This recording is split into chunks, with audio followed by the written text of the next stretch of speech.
Okay. Well, today is a little intimidating. I have butterflies in my tummy. I know. We're going to talk about something that's pretty emotional for us.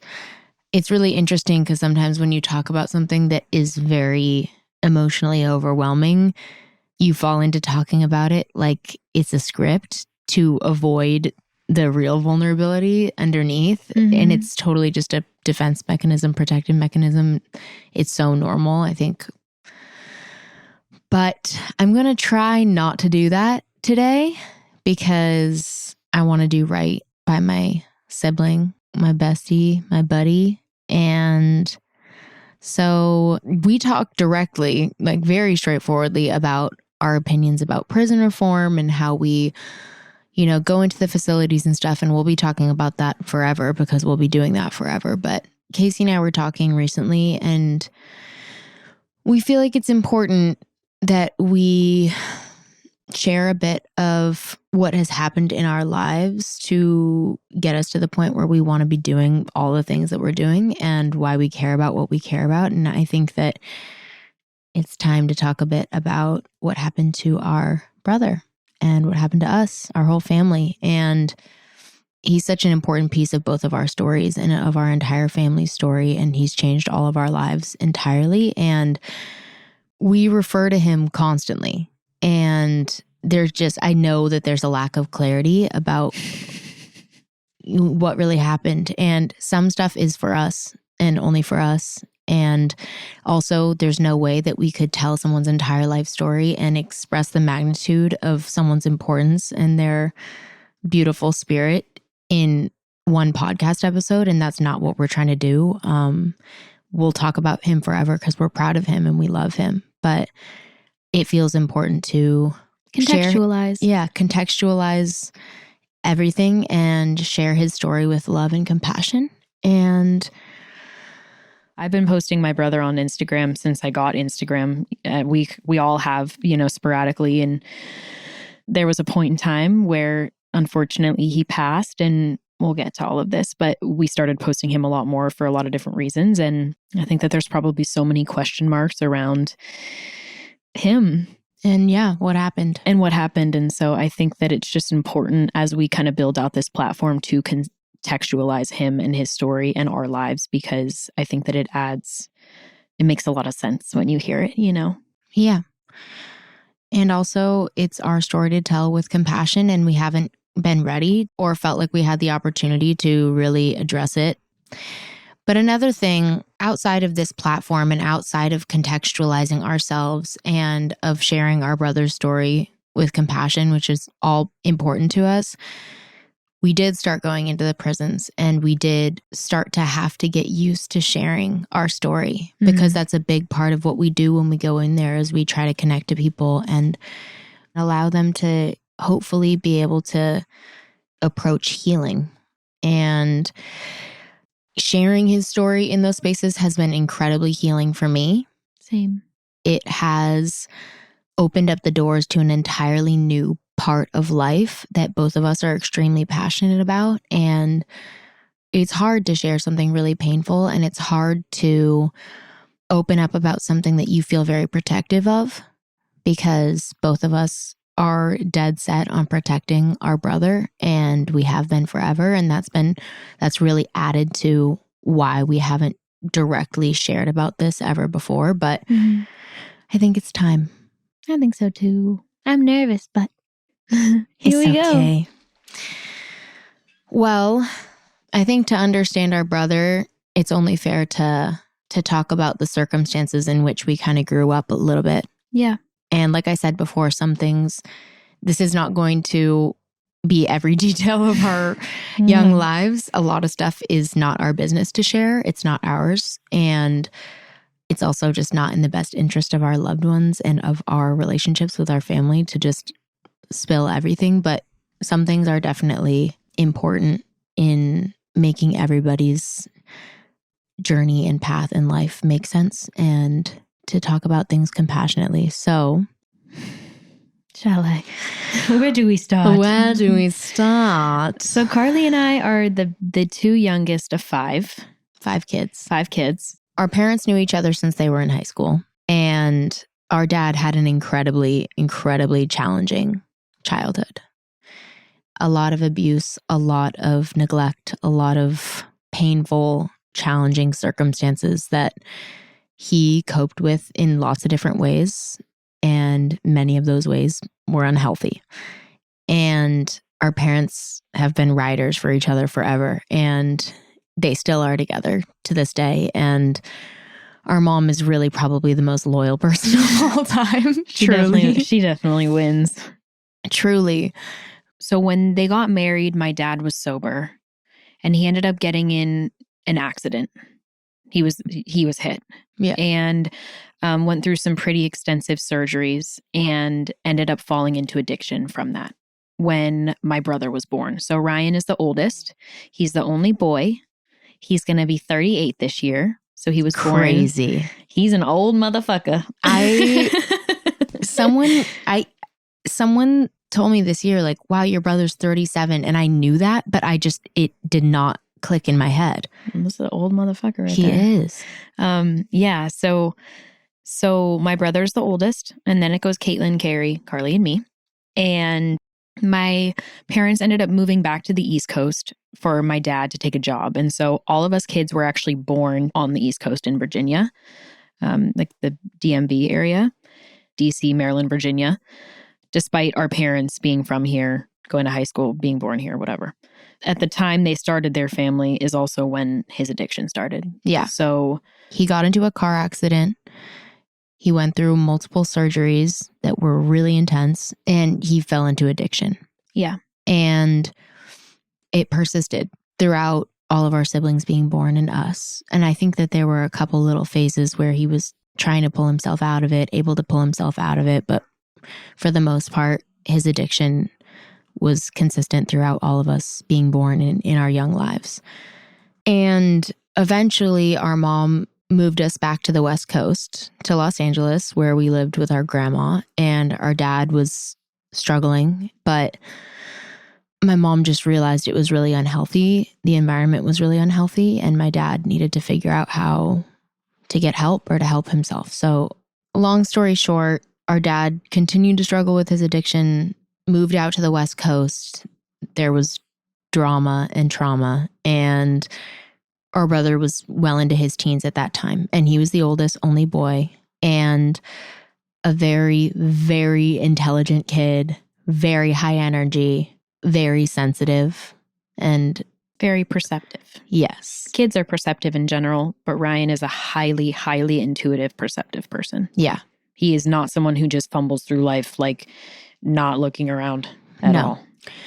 And I think another really important thing to add to this is not just the struggle of, seeing your dad suffering, and it's very apparent, and you're at such a young, impressionable age, and him being the oldest boy, feeling kind of a weight of responsibility.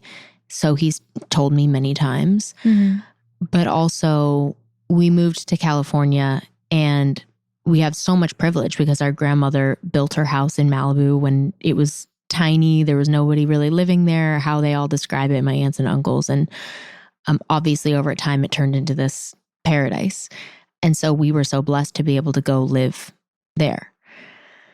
And with that said, our parents really struggled financially. We were fully on welfare. Yeah. So food stamps, the whole 9 yards. Yeah. So, we were went from living in a neighborhood where the peers around us and our neighbors, we were all kind of on the same level financially, able to relate to each other. And, none of us would have really stuck out like a sore thumb, to being plopped in this environment where now almost everyone around us is extremely wealthy, like the highest end of the spectrum on planet Earth. Yeah. And we just could not hold a candle to that. Like it wasn't even, we weren't even trying to play the game. There was no way to even try to. Our pops was homeless. Our mom worked at the bank. Our grandma took care of us. We were on food stamps for the first 6 years of my life. And that was kind of how that looked. But then we also had this insane juxtaposition of our community around us just it not looking the same. We really couldn't relate to anybody, you know? Yeah. And so I think that for Ryan, because he was the oldest, and honestly, just because of how his personality is and was, that really affected him. Absolutely, it did. He felt so isolated and so different from his peers and embarrassed, Judged. very judged. And honestly, he was very judged. Yeah. He had people made fun of him having an East Coast accent, whatever that is, you know, like a Maryland accent. And he was super bullied, but also he was very proud. So when he was bullied, he would snap right back immediately. Like he wasn't going to be, he was going to let someone punk him in his face. No. Like it wasn't going to happen. No. He was a super athletic kid, super smart and funny and not a pushover in that way. So he definitely from a young age started to defend himself. Ryan had something to say. Yeah. Ryan had something to say. He did. He had some good shit to say too. He did. And so he started to defend himself and he struggled emotionally and he really needed support and he really needed guidance that he didn't have enough of at a really important time in his young life and his growth. I think there's actually research that shows between 9 and 14 of a young adolescent boy is one of the most critical periods for them to have adequate male representation in their lives and support in their lives. And that was pretty much the exact period of time that my dad was out of the picture. Yeah. Because if he's 10 years older than me and mom and dad got back together when I was like 5.5, 6, he was 15, 16. Yeah. So there was a big chunk of time in there that he really didn't have adequate representation to look to for guidance, you know, and for support. Yeah. And I think both of us are on the same page where we want to be really clear. Like our dad got himself sober. He lived a really painful, really hard life. And he he had no representation for how to, exactly, you know, cope healthily with things. And he got himself into rehab. He got himself sober and he has been sober ever since. And we're both so proud of him. Like it really is a success story that a lot of people are amazed. Sober. Yes. Like hasn't had a sip of alcohol, hasn't had nothing. No. Nada. No. And his journey is crazy. Yeah. So we're really proud of him. And definitely this is nothing we say here is meant to bash him whatsoever. And many things can be true at once. And that period of time really, really affected our sibling and it really affected us. And it's a big part of the story. I'm just learning all the ways that it affected me because when you're a really young child, you don't understand what's going on, but I'm like unpacking so much from, I feel like that period of my life. Yeah, me too. So long story short, our brother started getting in trouble at school and oftentimes just for very, very normal kid things, you know, talking back or occasionally getting into fights and stuff. Mm-hmm. Boy turning into adolescent, turning into young man behavioral issues, you know, and with the right support and guidance, I think, you know, things could have been really different than they were. But with that said, him getting into trouble in small ways, it sounds really victimizing, but it really started kind of a reputation for him that carried through a lot. And it really misrepresented who he was, which is, I think, the most heartbreaking thing to me is just knowing that from such a young age. And I think this is a concept that a lot of people can visualize in their mind is like the bad kid or whatever, that reputation, that stereotype. Yeah. And how a lot of those kids are really sensitive, really smart, intellectual kids, really creative people, you know, and just not having the right way to channel their emotions and to express themselves and to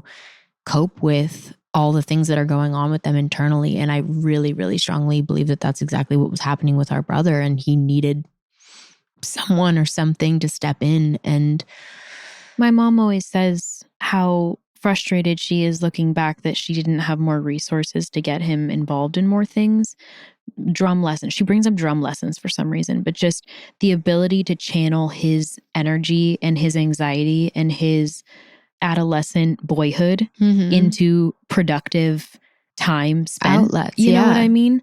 And that's such a shame we think about our communities that are underprivileged and underserved and how much potential and greatness there is in those communities that is completely untouched because of lack of resources. And that was Totally. so his experience. And he was Yeah. around people that had so much access to whatever they wanted. And it was really frustrating and isolating for him, Yeah. you know? And I think also it's important to note that this is in general with the criminal injustice system that we have today is once you're in the system, it has a very tight grip on you. Yeah. Even the juvenile system even more maybe. No, 100%. And we're talking about, if Ryan's going to be 38 this year, we're talking about the year 2000. You know, he's 14 years old and he's getting caught with weed in his backpack at the chili cook-off. Yeah. If you know, you know. But at that point, you know, he would get petty arrested for that Right. and charged with some misdemeanor, and he would be on probation. Mhm. And then another little thing would happen, and he would get taken back to juvenile hall for 3, 6, 9 months Mhm. for a violation of probation. Mhm. He would be released. He would be further traumatized in juvenile hall. You know, in juvenile hall, you can't even barely touch your family. Mhm. I don't even think that. We couldn't visit him. Yeah, underage people can't visit their siblings in juvenile hall. I don't ever remember going personally myself, but I was very young.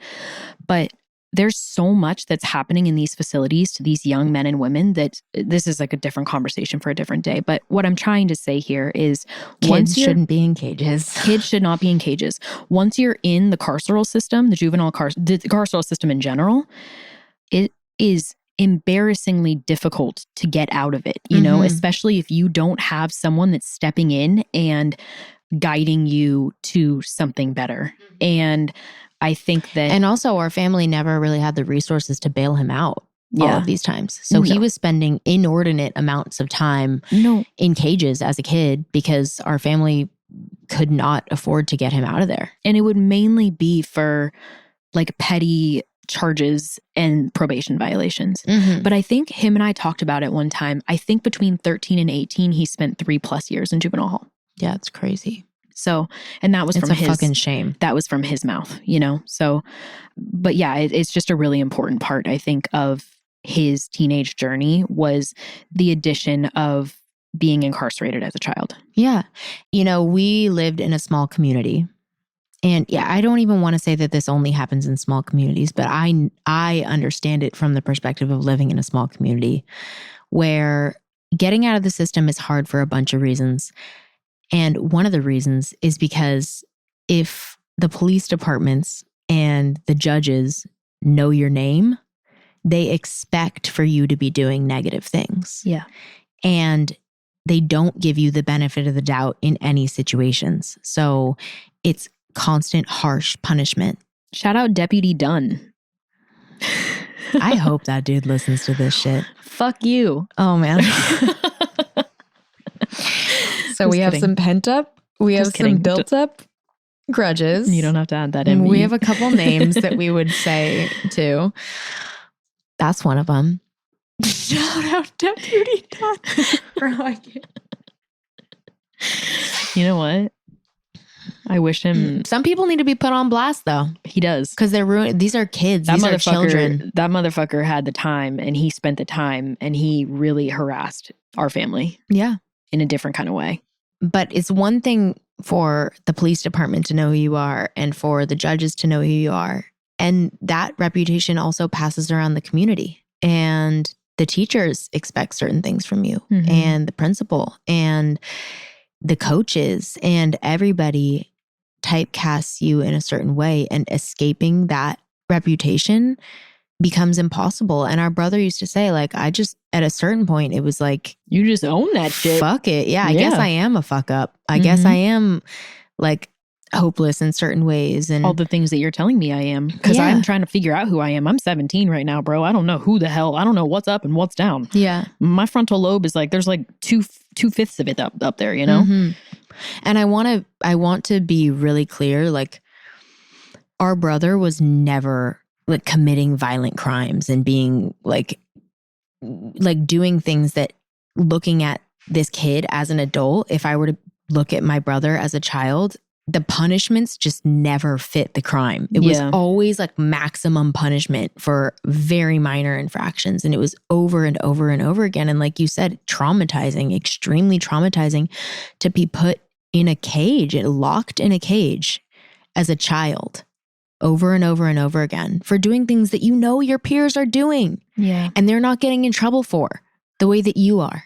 Yeah. And you're learning more toxic ways to cope and to get through life. And it is extremely detrimental to your development and your perception of self. Exactly. And perception of the world. Exactly. And your worth and where you fit and where you don't fit and what you're destined for. Exactly.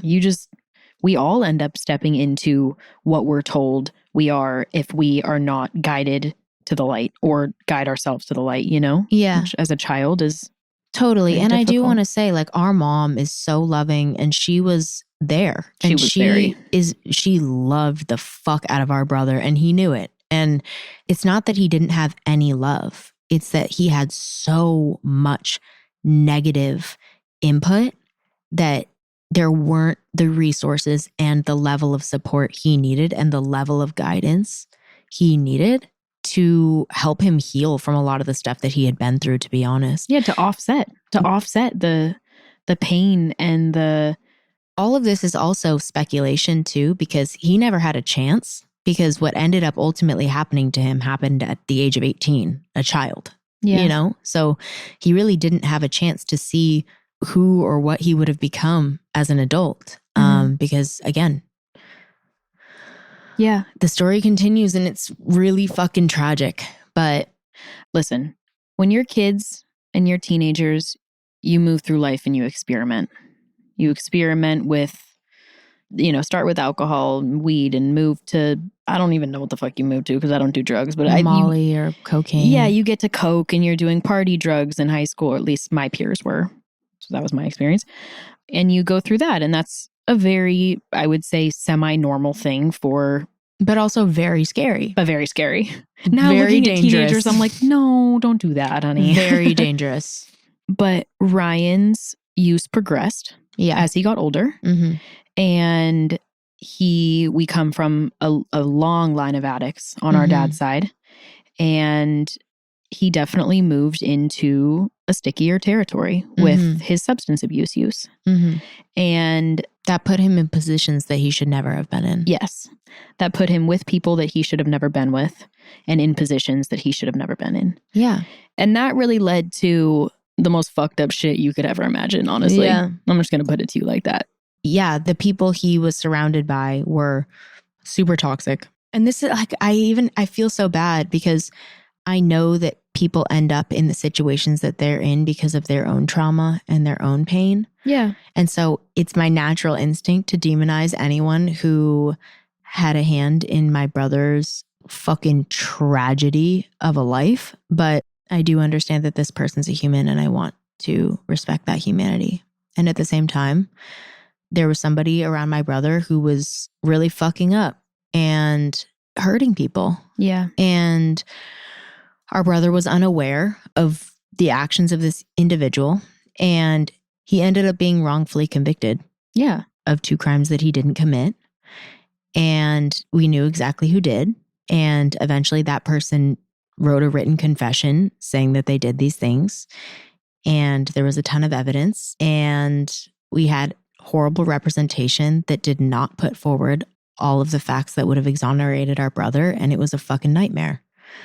And our family, our parents had never been in a situation where they would have had to fight for their lives or their son's life or anything. And so there's a lot of naivete that comes with being in that situation when you haven't faced it before, thinking that the system really works and justice is served and that they will find the truth and that the truth is of the utmost importance to the justice system. And you believe those things when you haven't been personally affected by the tragedy and the traumatizing nature of our carceral system and of our justice system.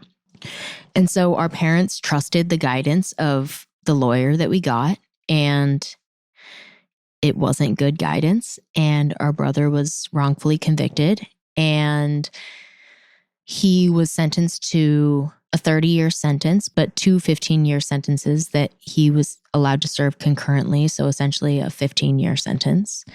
And I will never forget us that night when that happened. Oh my gosh, I'll never forget us when it happened and the cop came up from the lower floor.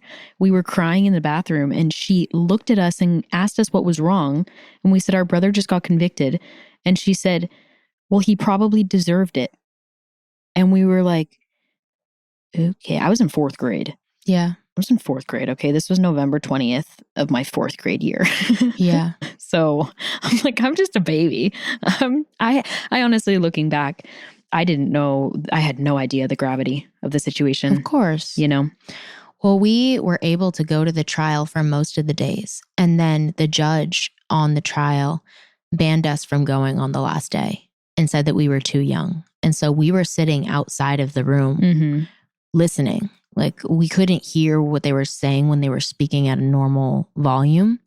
My mom definitely wailed though. It was Caitlin. Oh. So we were sitting out there waiting, panicking, wanting to know what was happening, what was going to happen to our brother. And we heard let's call him Ryan. Tarai. Yeah. And we heard a scream, like a deafening scream. And our sister ran out sobbing. And obviously we knew at that point. And we followed Caitlin into the bathroom and we were all sobbing. And that was when that police officer came in and said what she said. And our older sister, even us in like 7th and 4th grade, we were like, fuck you. Like viciously, like you have absolutely no fucking clue what you're talking about. That was my first moment. That was the start of that was the start? No, it was though. That was the start of just like utter disregard for human life. Of our understanding that this is how it goes. And this is how people are treated. And there's no empathy. And there's no care or compassion. Like it is dark as fuck. And that was the start of us understanding that. We went out to the car. I remember my dad said, I don't know how God can exist and this can happen. And our parents, we've talked about this in other episodes, but they are very religious and very, like, have very strong faith. And they rely on that through everything. And I remember hearing my dad saying that. It really stuck with me. And that was what made me want to pull away from anything having to do with spirituality and faith. Even after he regained like his practice, I was like, no. And then my brother got me back into it years later. But that really stuck with me. And we went home, we sat on the floor in the living room, everyone, and we were all crying. And we were all just like, it was very similar to the day he died, honestly. It was very much so like a grief journey, a start of a grief journey. I feel like it was the first day of the grief journey that I'm still on today, kind of, you know? Totally. And I remember his friends came over. He called. I'll never fucking forget when he called that night. He could barely speak. He was so fucking stunned, dude. I still remember the suit I can't he was even wearing. think of it. It's actually going to make me. Okay. Oh my God. Yeah.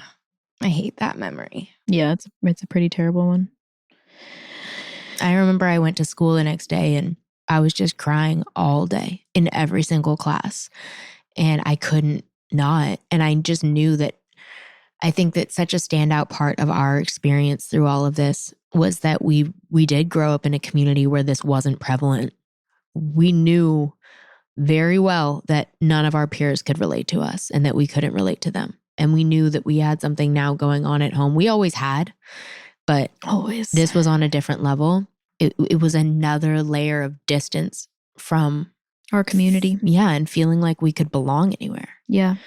And I went to school the next day. I was sobbing, crying all day. And in my 6th period, which was the last class of the day, I got a note from my counselor, my school counselor, that to go to her office and bring all my stuff.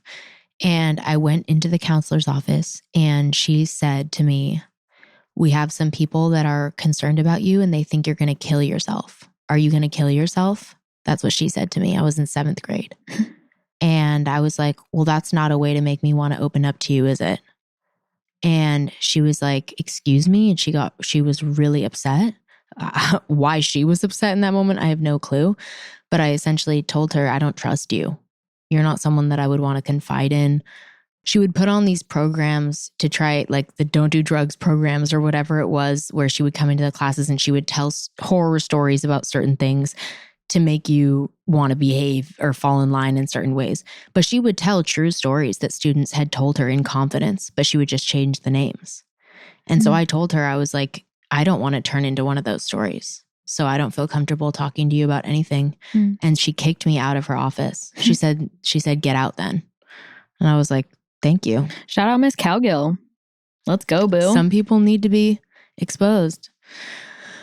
But it was extremely unhealthy. And it just goes to show like the resources for like dealing with a situation like this were not there. And not just at the school. I'm sure most schools across like do not have the resources that for kids to be able to go and get the help that they would need or the support that they would need. Like, no. We lived in the wealthiest area ever. And the staff at our school was completely unequipped to support us in any way, shape, or form at all. I had teachers mock me about my brother, like multiple. So anyways, that was day one, the start of what ended up turning into one long grief journey. Yeah. I feel in looking back. And, you know, my brother had turned 20 years old 2 months prior to being convicted. And he was sentenced at 20 years old to 15 years in state prison. Yeah. Long grief journey. 12 and a half years he ended up serving of his sentence. And it was 12 and a half years of feeling like we were sprinting with low oxygen, constant adrenaline and fear and stress about everything, about his safety, about our safety at times, about the financial burden of having a loved one in prison is crazy. And at that time, phone calls home were so expensive. Like, I don't even know how expensive were they? I don't even know, but it was crazy. For a 15-minute call, we would spend like $5 a call or something. Well, it changed over the years. That's how long he was incarcerated, honestly. When he was in county jail for this, it was like, I remember when he was at Twin Towers, I think it was like $15 for 15 minutes. Yeah. And then there started to become, so Ryan went to prison in 2006, he was convicted.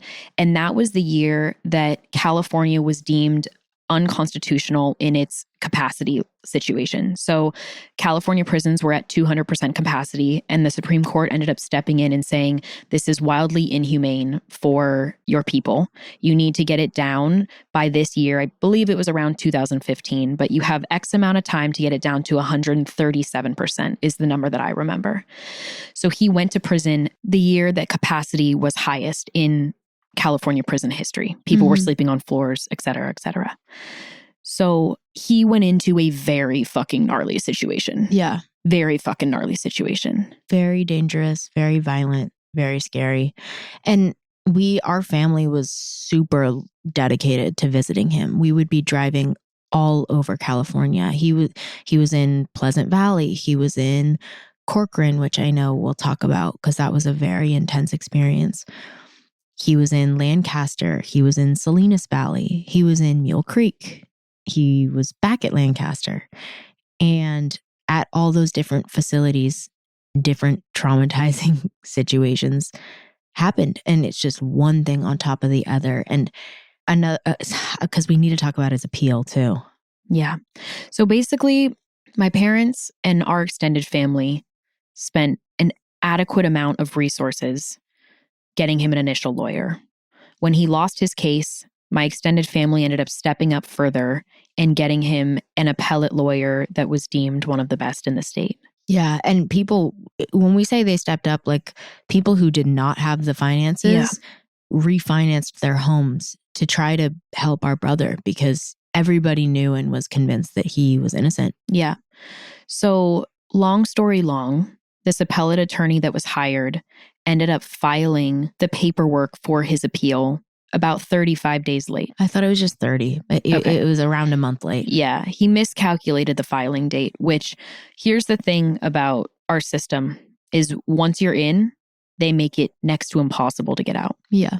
So those filing dates are critical. Mhm. So by missing that filing date, he essentially missed his opportunity to ever appeal his case, which means that from that point forward, he was fighting an uphill battle of just being able to, he ended up then pivoting and trying to fight against that time bar situation. Mhm. And for the next 7 years, he spent moving up the courts with Jared, who you guys will meet Mhm. very soon, who was one of his best friends in prison and taught himself the law. And Jared basically represented him from inside and litigated for him because at that point, everybody was out of money. There was Mhm. no more money No. to pull from. No. When he was 27 and I was 17, he ended up losing his last appeal. He lost his last fight and push to be able to present his appeal. He ended up sending his case to the Innocence Project, and they did not take his case for a couple of different reasons, but they did acknowledge his innocence and said that his sentence, amongst a couple of other things, one of the reasons they didn't take it was that his sentence wasn't quite long enough. And by the time they litigated the case, he would likely be on his way out. So it was kind of heartbreak after heartbreak after heartbreak. And Not kind of. It was. yeah, meanwhile, he was a 20-year-old, a 23-year-old, a young man. He lost his entire 20s. His entire 20s. Stolen from him.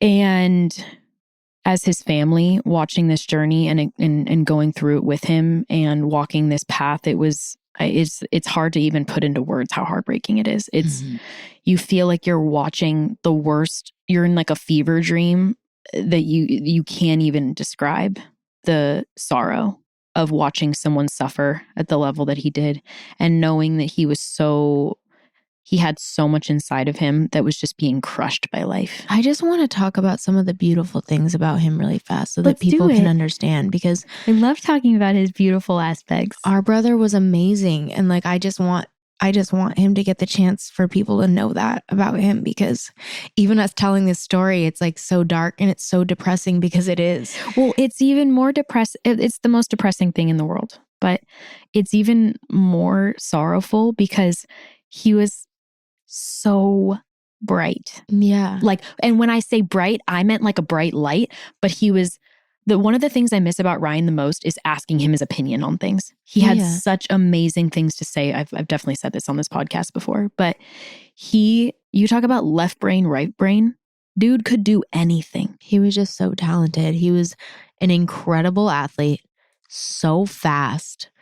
Like, he was someone who could watch a soccer game on TV, see a new move, and then without practicing it, go out in his game the next day and just do it. Like, Yeah. he could really just, it was kind of unfair how talented he was. He at was so many different things. He was fucked up talented at so many things. And you would look at him and be like, He could look at your I face hate you. and draw it perfectly with a colored pencil, a pen, with anything. Like, so artistic. His writing abilities were beautiful. Like, just his ability to articulate himself and like the raw root of his feelings and his experience. I envy it. Like, I would read what he wrote and just be like in complete awe of his, not just his intelligence, but like just like his humanity and his just seemingly with ease, just presenting his humanity to you. But Yeah. he had so much doubt about it, which was so confusing because it was like, you're a fucking savant, but like you. Yeah. And He definitely read thousands of books in prison. Mhm, He was insanely well read. mhm. He had Hilarious. he was funny as fuck. Hilarious. Could get along with, he loved a good time. Loved a good time. He was Ryan's all about community and Mhm. friends and having fun and like, let's fucking go. Let's get this shit popping. You know what I mean? Like That's also one of the most heartbreaking things about him too, is like yeah. just a theme of throughout his childhood, throughout his entire life, just wanting to belong and wanting to be loved and wanting to have friends and wanting to just have a community that he felt bonded to. It was such a theme for his life. And then for him to be so isolated in his adulthood, and so much of his writing is about how he wanted friends, he wanted love, he craved just depth of connection all the time. And sometimes he would put his faith in people who didn't have the best intentions for him because he wanted so badly to like build a community. And I think he struggled with discernment I because he loved I think people. the desire was so strong that like he would overlook things because he was like, well, I'm not perfect. No one's perfect, you know, like, but they have a good heart. And sometimes he was right and sometimes he was not. Yeah. And it really was kind of like a tragic pattern over and over throughout his life. And also just imagining someone you love more than anything, just expressing deep loneliness throughout their whole life, I think is something that continues to this day to fuck me up. Yeah, me too. It just hurts. Yeah. But it's also his beautiful, beautiful spirit of like the most inclusive person, would never leave somebody out, wanted everyone to feel loved. We had so many people reach out to us and be like, on my birthday at midnight, your brother would start singing happy birthday to me and he would give me bags of chips extra and like all these things as birthday gifts. And he would make the whole tier sing to me and stuff. And like he just was so loving. Oh, that's going to make me cry. And so gushy. I remember one time so my mom's sister, Margaret, her older sister, was like Ryan's second mom. And Ryan had someone call to Margaret to pass her a message or something like that. And the guy called and was like, Ryan's making lunch for everybody. Oh my God, I love him so much. He was cooking for everybody, I guess, in the building or something like that. And that's like so him. He was very much so in tune with who was suffering around him despite his deep suffering. And he always was going to root for the underdog. Mm-hmm. He was always going to root for the underdog. He was always going to do what he could do to, you know, pull you up and lift you up. He was so fucking funny and silly and empathetic and had obsessed with music. We would just talk about music constantly. Taught me so much. He used to emphasize how important it is to look at producers and who's producing what. And to this day, I'm like, we are so music obsessed. And I'm obsessed with looking into producers and who's done what and kind of the vibe. And I mean, he led me into a lot of the music that I love today and opened my eye. Actually, everything. He's 100% the reason why I am as music obsessed as I am and listen to the wide variety. Well, our parents are music obsessed too. They are very music obsessed. You're right. But yeah, man, he had so many beautiful qualities. He was such like a fully embodied human. And that's something that's just such a wild experience for me sitting here even today is he was so full of humanity, and it's so hard to imagine that doesn't exist anymore. And it does in so many ways. But I always say this, like Ryan was such a human. Mm-hmm. He was such a fully embodied human. He had so much inside of him. He also had so much faith. A very, very spiritual person. Yeah. Truly stayed 10 toes down on God is real, no matter what happened to him. Yeah. No matter what trauma he faced or pain he was going through, he was like, I know God has me at every turn. And not to get too deep into it, but that has impacted me so much in how I see life and with how I cope. Yeah. Honestly, with losing him, with everything that we've ever been through, like it. Yeah. He really gave me that gift. Yeah. But I think that throughout his time in prison, he struggled with depression. Yeah, he struggled deeply with depression. And I think that looking back at Ryan's life, he really never coped. He could never come to terms with how his life had turned into this situation that it had turned into. He was so hurt. He was so hurt. He was so hurt by life. In disbelief constantly that his life could just be stolen from him and that it seemed like no one cared. Yeah. And no one wanted to fight for him. He felt like he was screaming at the top of his lungs, like, I'm in here. I didn't do this. And there's so much evidence, like, help, help, help. And everyone, from his perspective and from our perspective, it just seemed like it just continued to fall on deaf ears. Yeah. Until the last day. Mm-hmm. Yeah. I think that, his journey in prison was riddled with so much, as everyone's is. The way that our prisons are built right now is not conducive for anyone to come out better than they went in. You can't expect somebody who has been really, really hurt over and over again in their lives, and if they are hurting others in some way, shape, or form, or committing any sort of crimes, like they are clearly acting out of a place of like desperation, depravity, pain, fear, skewed belief systems picked up over, whatever they've seen throughout the course of their lives. Yeah, you cannot expect someone coming from that place and from that life experience to go into extreme isolation, extreme violence, with everything taken from you and dehumanized to the highest degree, without positive reinforcement, without investment into their healing from everything they've been through. The whole pull yourself up by your bootstraps mentality is not biologically how we operate. We need each other desperately for our survival and for our well-being. And we have to understand that if you want people to come home, people are coming home, whether you want them to or not. You can't just lock someone up forever and throw away the key and never let them come home. They're coming home. And we have to decide as a society who we want them to be when they come home. And if we want them to be better, we have to invest in their healing, and we have to invest in their betterment. We have to invest in their growth so that they have opportunities. They know who they are. They can self-reflect and grow and then reinvest themselves into society. And that's just not how our shit's set up right now at all. Our shit is just set up to annihilate people, truly. I mean, Ryan spent multiple stints in the SHU for drug-related incidents and things like that. And do people know what the SHU is? I mean, so a lot of people will, but the SHU is the security housing unit, and it's basically the hole. If you've ever heard of the hole in prison, it's the prison inside of the prison. It's isolation. It's isolation to the max. You can't even imagine. Ryan was in a unit next to Charles Manson. Yeah. As a 23-year-old man. Yeah. Multiple serial killers. Yeah. And he spent, on top of his time already isolated, he spent a significant amount of time further isolated in response to his drug addiction, which is really, he just needed some help with. Yeah. He really, really, really needed some help with. And he wanted help with. And he wanted help with. And he asked many times. Yeah. And so, his journey through prison was riddled with that, which I actually learned recently. Most of them are using drugs. And I didn't know that. I thought that I thought they were more of a minority using substance.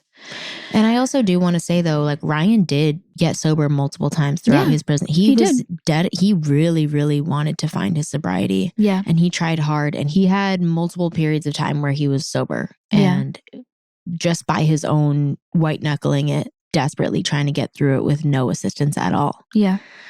He was sober for multiple periods. Yeah. Just by his own doing. Yeah.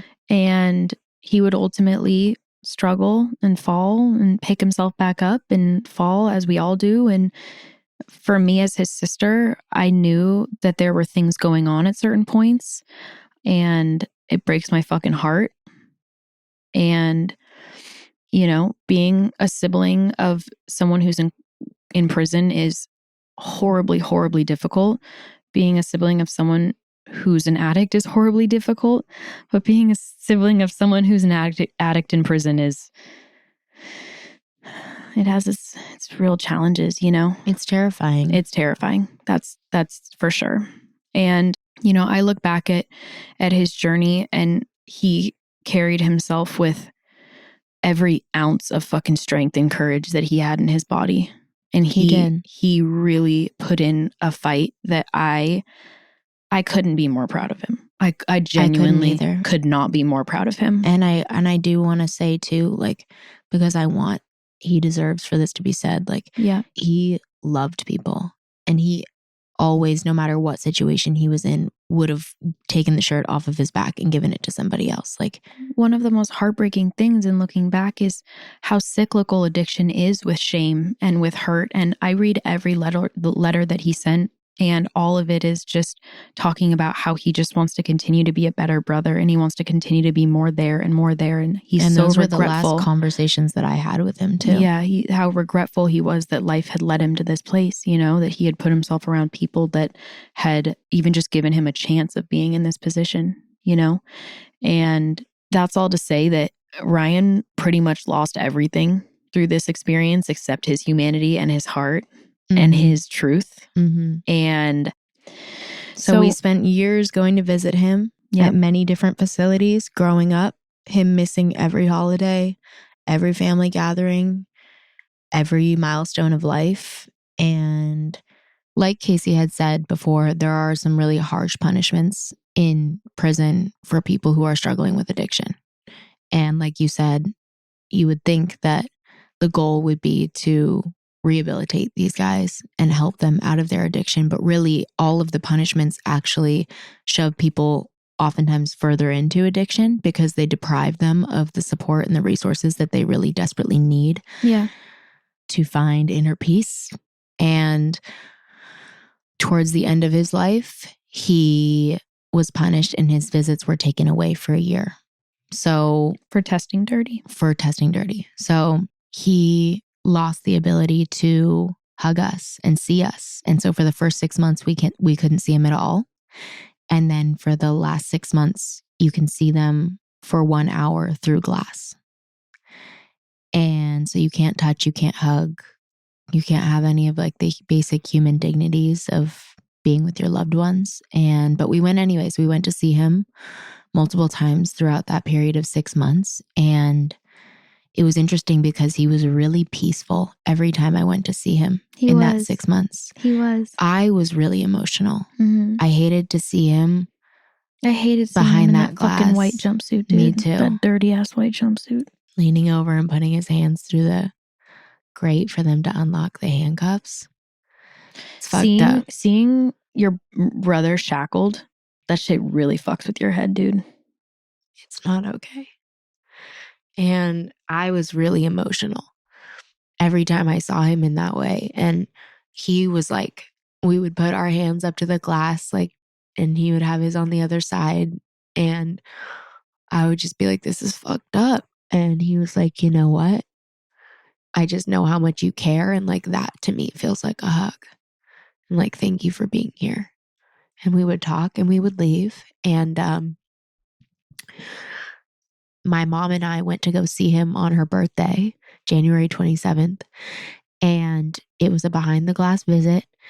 And usually there aren't multiple people at the glass. Like you can just go over and sit down right away and then wait for your loved one to come.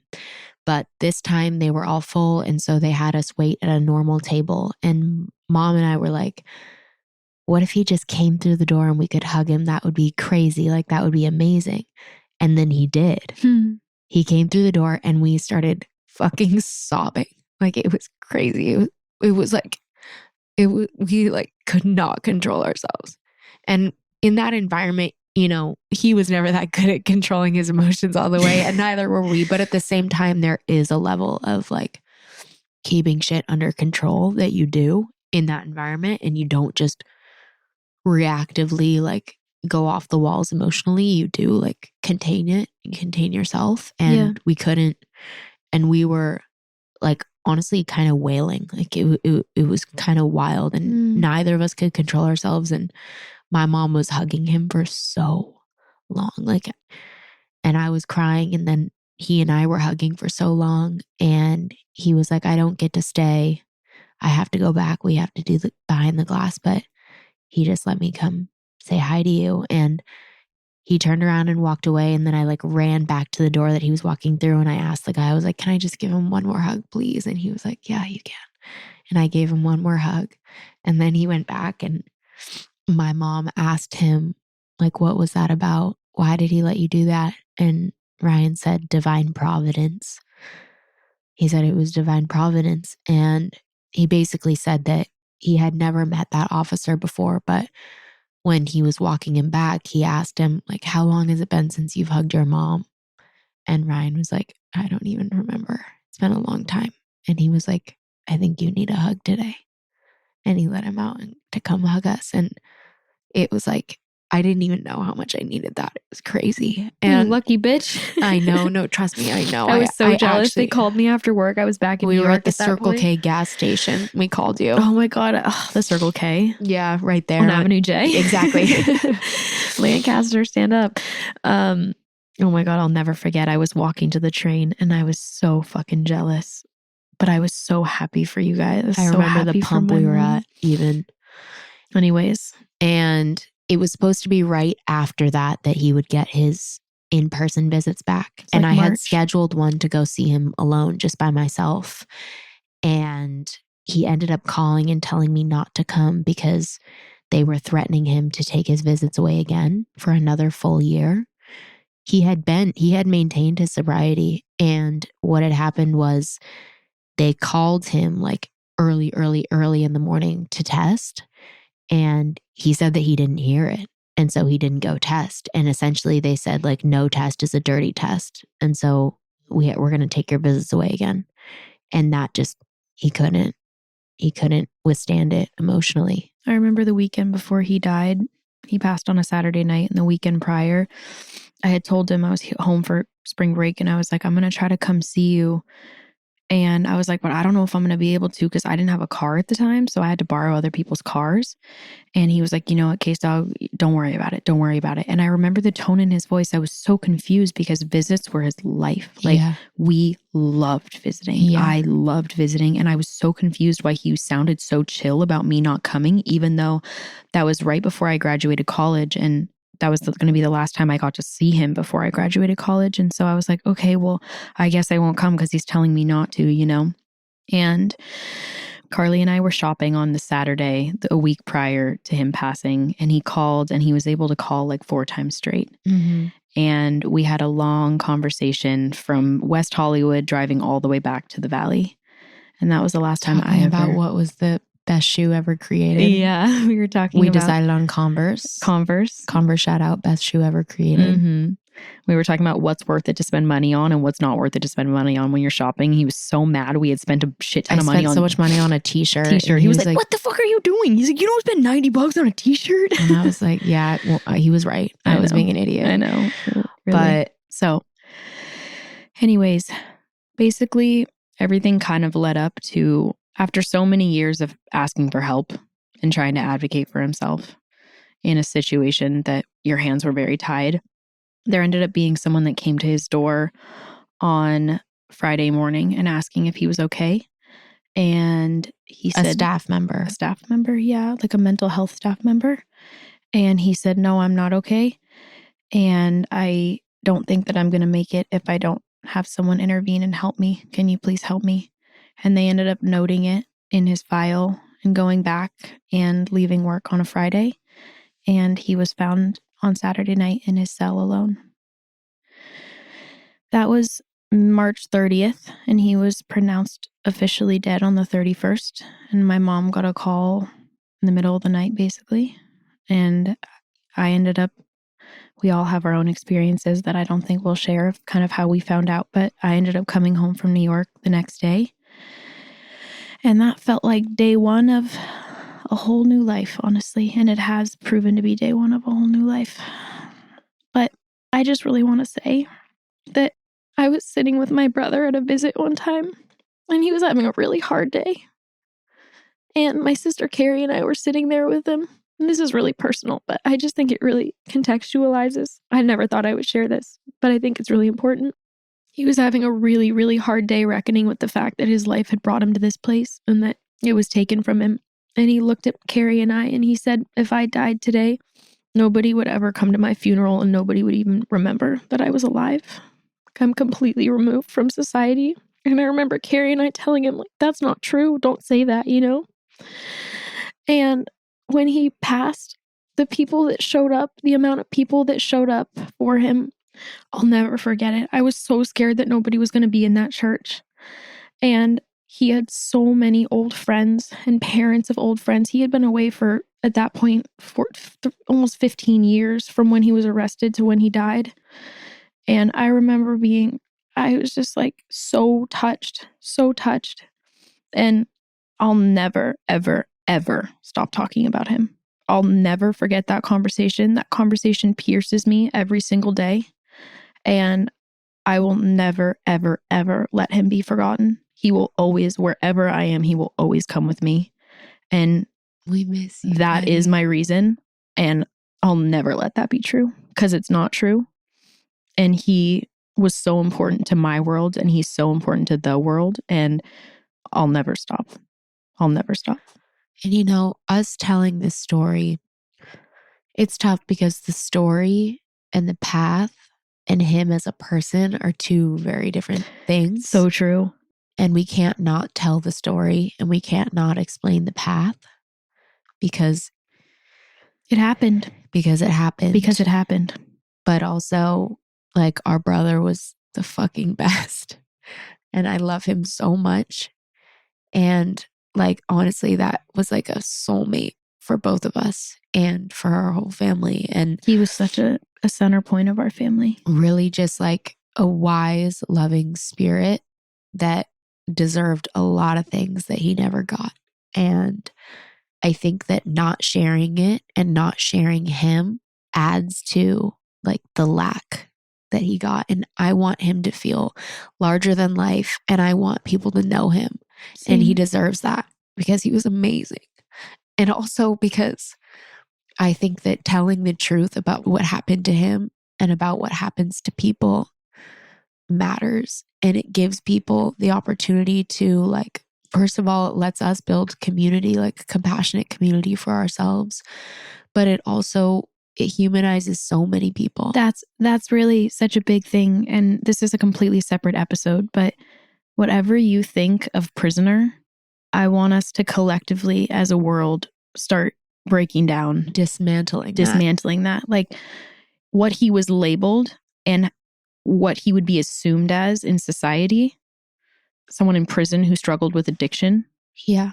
Versus what he actually was to anyone who knew him and loved him and just him as a human being. It's hard to reconcile the two. It's really hard to reconcile the two. And it's like that for so many people that are going through this and so many families. Yeah. Like, I just feel so much for any family going through this. Every story is different.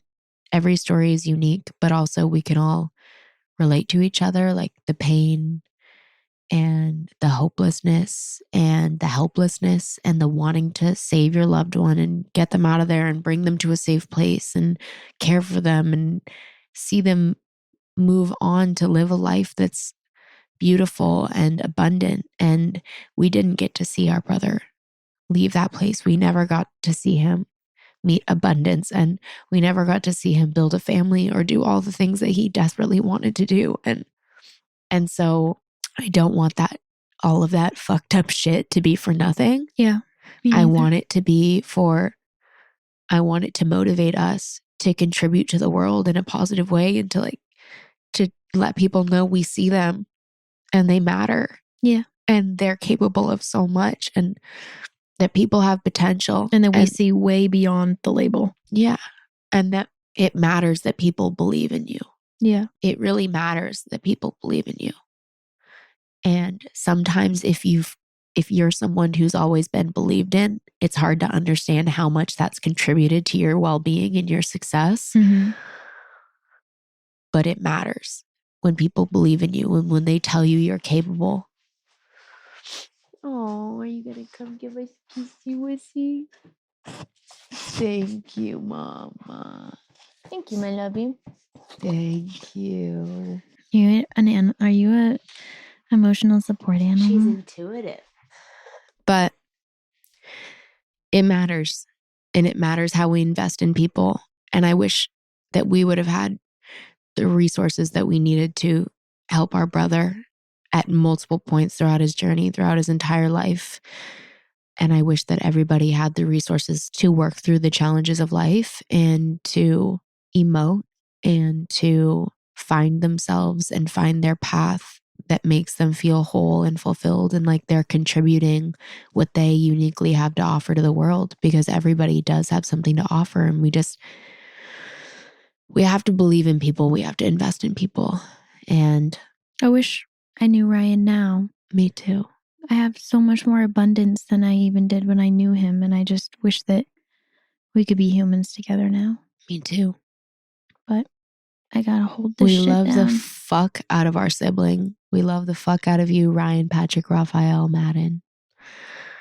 And he's our reason for so much of the stuff we're doing. And like, we have to give credit where credit is due. He walked that hard ass walk, and it has opened up our lives so much and like our perspectives on humanity and what it means to be a human and how we can contribute to goodness in this world in any way, shape, or form, and try to turn tragedy into a little bit of beauty and a little bit of goodness and a little bit of love. And hopefully we can spread it as far as we can. So we felt we needed to tell this story just to explain like where we're coming from and why we care about the things we care about and why we're investing ourselves into certain things, why we're telling certain stories, and why we're going so hard too. Yeah.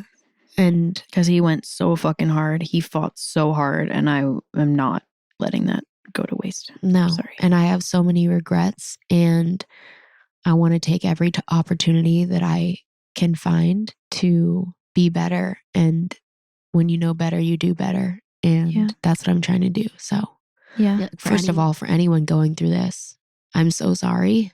It's so intense and it's so hard to stay engaged with it and not be completely overcome. But it's just as hard to disengage with it and struggle with guilt and struggle with fear. And there's really no good way to get through this. It's all hard. Yeah.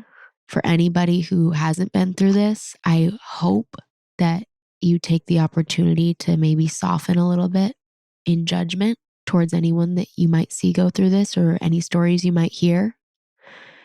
And to anyone who knows someone going through this, again, non-judgment is a gift. It is a gift for people going through something that society makes them want to feel ashamed of and want to hide. And just love your people, dog. That was my message. Love your people while they're Love them here. super fucking hard. Show up. Show the fuck up. Show up for your people. That's my biggest message. Show the fuck up. Yeah. You will never regret it. That is a lesson that we definitely learned through this situation is you really will never, like you said, you will never regret Nope. investing into someone, investing love into somebody and showing up for them when they need you. Yeah. You will regret not doing it though. Yeah. So even if it's hard. Show the fuck up. Yeah. Push through. Well, I love you. Love you too. We did it. We did it. We figured it out. Somehow, some way. I'm sorry. My therapist would probably say don't apologize, but I know that this was probably a very intense listen. She listened to our first episode this morning. Oh, did she? Yeah. Can't wait for her to hear this. Okay. Love you guys. Love you. Bye. Love you, Ryan.